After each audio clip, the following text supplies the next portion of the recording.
ಬೀದರ್ ನಗರದ ಬೆಸ್ಕಾಂ ಕಚೇರಿಯ ಆವರಣದಲ್ಲಿರುವ ವಿದ್ಯುತ್ ಪರಿವರ್ತಕ ದುರಸ್ತಿ ಕೇಂದ್ರ ಕಟ್ಟಡದಲ್ಲಿ ಶಾರ್ಟ್ ಸರ್ಕ್ಯೂಟ್ನಿಂದ ಬೆಂಕಿ ಅವಘಡ ಸಂಭವಿಸಿದ್ದು, ಒಂದು ವಾಹನ ಸೇರಿ 5 ಟಿಸಿಗಳು ಸಂಪೂರ್ಣ ಭಸ್ಮವಾಗಿವೆ.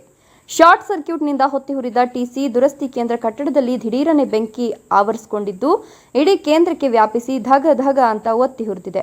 ಈ ವೇಳೆ ಕಟ್ಟಡದಲ್ಲಿ 2-3 ಜನ ಸಿಬ್ಬಂದಿ ಬೆಂಕಿ ಕಂಡು ಹೊರಬಂದಿದ್ದು, ಯಾವುದೇ ಜೀವಹಾನಿ ಸಂಭವಿಸಿಲ್ಲ.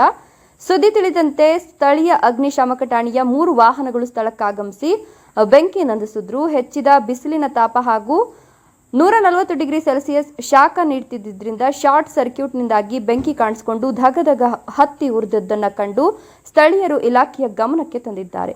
Shrimantrao ಇಂಚೂರೆ, NKS TV4 Bidar.